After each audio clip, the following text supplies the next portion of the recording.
ሳላይፍቶል ፋሚሊ እንዴት ናችሁ? በዩቲዩብ ቪዲዮ ፖስት ካረኩኝ በጣም ቆይቻለሁና ዛሬ እናንተን ለመካሰል በሚገርም ቪዲዮ ተመልሻለሁ። በዛሬው ቪዲዮ ሶስት ወሳኝ ነገሮችን እናያለን። በተጨማሪም እዚህ ጋር የምታዩትን የኢፉትቦል አካውንት ጊቫዌ ይዤ መጥቻለሁ።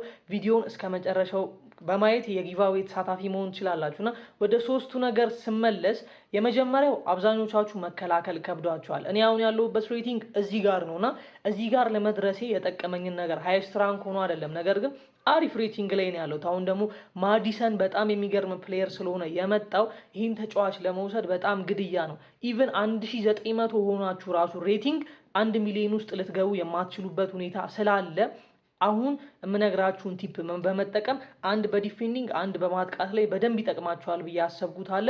እሱን አጠራ አድርጌ እነግራችኋለሁ። በተለይ የመከላከሉን ከሞከራችሁት በጣም አሪፍ ነው። ትንሽ ማስተር ለማድረግ ሊከብዳችሁ ይችላል፣ አናሎጉን ለመቆጣጠር ነው። ግን አንዴ ካወቃችሁበት ምንም የሚከብድ ነገር የለም። በጣም ታተርፉበታላችሁ ማለት ነው። ሁለተኛውና ደግሞ በጣም ወሳኙ ምንድነው? ስለ ጃፓን ፕሌየሮች ማለት ነው። እዚህ ጋር የመጡት አብዛኞቻችሁ ምንድናቸው እያላችሁ እየጠየቃችሁ ነበረ። እሱንም አጠራ አድርጌ አብራራላችኋለሁ። በተጨማሪም እዚህ ጋር በፎቶ እንደምታዩት ኮርታሲ ሬት ወርዷል ምናምን የሚላልና እሱን እንዴት መመለስ እንደምትችሉ እሱንም እነግራችኋለሁ። ሶስተኛውና የመጨረሻው ደግሞ የሰኞ ፓክ ነው ማለት ነው። ስለሱም የራሴን ሀሳብና ከሪያሊቲው ጋር የሚገናኝ የተወሰነ ነገር እነግራችኋለሁ። ከእናንተ የሚጠበቀው ቪዲዮውን ላይክ በማድረግ መጀመር ብቻ ነው። እንዲሁም ለቻናላችን አዲስ ከሆናችሁ ሰብስክራይብ በማድረግ ፋሚሊ መሆን ትችላላችሁ። የመጀመሪያው አታኪንግ እና ዲፌንዲንግ ቲፕ ነው። እንዴት እንደሆነ እዚሁ ላብራራላችሁና ዘን በስክሪን ሪከርድ እኔ ስጫወት ያለ ጌም ፕሌይ አለ። እሱን ደግሞ እዚህ ጋር አስገባላችሁና እንዴት መከላከል እንደምትችሉና ማጥቃት እንደምትችሉ ሞር እኔ ስጫወት ብታዩት ደግሞ በደንብ ትረዱታላችሁ ማለት ነውና ወደ ሀሳቡ ስመለስ አሁን ላይ በማጥቃት ደረጃ ፓስ ኤንድ ሙቭን የሚያህለው የለም። እሺ አብዛኞቻችሁ አትጠቀሙትም እና በተለይ ሴፍ ላይ ኳስ ካለ ከሴፍ ወደ በኋላ ወደ ኤኤምኤፍ በፓስ ኤንድ ሙቭ ብታጫውቷቸው ዘንድ በስሩ በመሬትም ትችላላችሁ።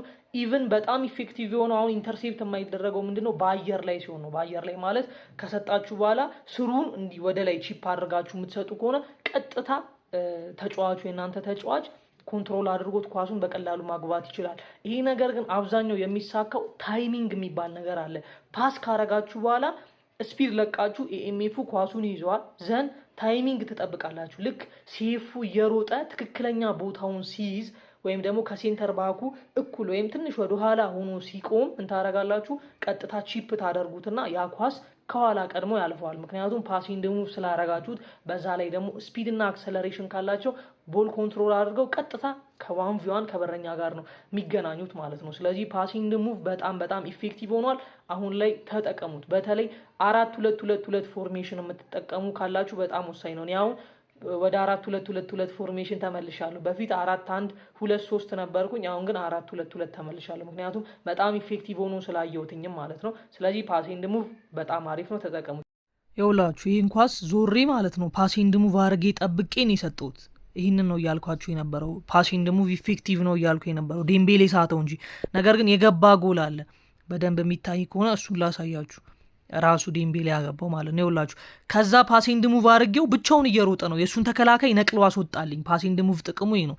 በፓስ ኤንድ ሙቭ ሳረግ የተከላካዩ ወደፊት ይወጣል ማለት ነው። ዘርተርና አድርጌ አገባሁት በቀላሉ በአየር ኳስ ሰጥቼ። አታኪንግ ቲፑ የምታዩትን ይመስላል።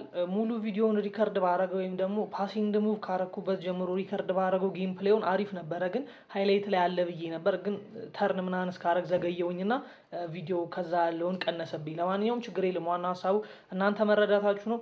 ሁለተኛው ደግሞ ዲፌንዲንግ ቲፕ ነው። አሁን ከዚህ ቪዲዮ ቀጥሎ እንዴት መከላከል እንደምትችሉ ሞር ከማቻፕ በላይ ፕሬዠር የተለየ ተጽዕኖ እንዳለው አሳያችኋለሁ። እንዴት እንደሆነም ጌም ፕሌውን እኔ ከተጫወቱት ውስጥ አይታችሁ የተወሰነ አጫወት መውሰድ ነው ማለት ነው። ይኸውላችሁ ለመከላከል አሁን ኳሱ እሱ ጋር ነዋ። እኔ ወደ ኋላ ነው ተጫዋቾችን ይዤ በፕሬዠር መልሰው። ቆይ ኳስ ልስጠውና ላሳያችሁ። አይቀማኝም ካልተጠጋሁት መሰለኝ። አሁን ቀማኛ ዘኔው ተጫዋቼን ይዤ ወደ ኋላ ነው መልሰው እየሰየምኩኝ ማለት ነው። ከዛ ቦታ ነው ምዘጋበት፣ በቃ ወዲትም እንዳይሰጥ። ይኸው ዘን በቃ በፕሬዠር ብቻ አገኘዋለሁ ማለት ነው። አሁንም ኳስ ልስጠውና ላሳያችሁ አንድ ጊዜ። ማቻፕ የምትይዙበትን ቦታ አለ እሺ፣ ግን አብዛኛውን ጊዜ ፕሬዠር ተጠቀሙ። ይኸው ተጫዋቼን ይዤ ይመልሳሉ እየሰየምኩ ስዊች እያልኩ ማለት ነው። ከዛ የሆነ ታይም ላይ በቃ ራሱ ይቀማዋል ማለት ነው። እንደዚህ እያደረጋችሁ ተጠቀሙ። ሞር ፕሬዠር ነው አሁን ላይ። አሁንም የመጨረሻ ኳስ ልስጠውና ላሳያችሁ። ይኸው ፕሬዠርን ያስኩኝ ወደኋላ ነው ምስበው፣ ወደኋላ ነው ምስበው። ይኸው ፕሬዠርን ያስኩኝ ወደኋላ። አሁንም እንደዚህ አይነት ኳስ ሲያልፈኝ ፕሬዠር ይዘን ስደርስበት ማቻፕ ይዛለሁ ማለት ነው። በቃ እንደዚህ እያደረጋችሁ ተጠቀሙ። እናም የአታኪንግና የዲፌንዲንግ ቲፖች እነዚህ ናቸው። በደንብ ሞር እንድታውቁት ደግሞ በጌም ፕሌይ ቪዲዮ ከሃይስትራንክ ጋር ካሉ ተጫዋቾች ጋር ስጫወት ዲቪዥን ላይ ሪከርድ አድርጌ በዩቲዩብ ጌም ፕሌይ ፖስት አደረግላችኋለሁ። ያኔ አጫወቴን እያያችሁ ከእኔ የተወሰነ ነገር ኮንሱም ማድረግ ትችላላችሁ። አራተኛውና የመጨረሻው ጊቫዌ ነው። እዚህ ጋር የምታዩትን የፉትቦል አካውንት ጊቫዌ ይዤላችሁ መጥቻለሁ። መስፈርቱም የሚሆነው አብዛኞቻችሁ እድል አላችሁ። ኮመንት አድርጉ የምትፈልጉትን ዘንድ ከኮመንት ላይ መርጬ 8 ሰው በኮመንት ፒከር አለ ዩቲዩብ ኮመንት ፒከር፣ በሱ 8 ሰው መርጥና እነዛን 8 ሰዎች አውርቻቸው ምን እናደርጋለን ቶርናመንት ክሬት እናደርጋለን ማለት ነው። ፌር እንዲሆን በቲክቶክ ላይቭ ላይ ገብቼ አጫውታቸዋለሁ ማለት ነው፣ ብዙ ሰው እያየ። ስለዚህ ከዛ ቶርናመንት ውስጥ የገቡ ልጆች አንደኛ ወጣው ወይም ደግሞ ቶርናመንት ፋይናል ደርሰው ሁለቱ ላሸነፉት ምን እናደርጋለን አንዱ የኢፉትቦል አካውንትን ይወስዳል። ሁለተኛ የወጣው ደግሞ ሉዊስ ሱዋሬዝን ከ50 ኮይን ጋር ፐርቼዝ አድርጌ ይሰጠዋለሁ ማለት ነው። ስለዚህ መስፈርቱ ይህን ነው። ኮመንት አድርጉ። እድለኛ የሆነ 8 ሰው መርጬ ቶርናመንት አጫውታለሁ። አንደኛ የወጣው ይህን የኢፉትቦል አካውንት ይወስዳል። ሁለተኛ የወጣ ደግሞ ሉዊስ ሱዋሬዝ ፕላስ 50 ኮይን ይወስዳል። ይህን ይመስላል የዛሬው ቪዲዮ። በቀጣይ እስከምንገናኝ ሁላችሁም ይመቻችሁ። ላይክ እና ሰብስክራይብ ማድረግ እንዳይረሳ። በድጋሚ ይመቻችሁ።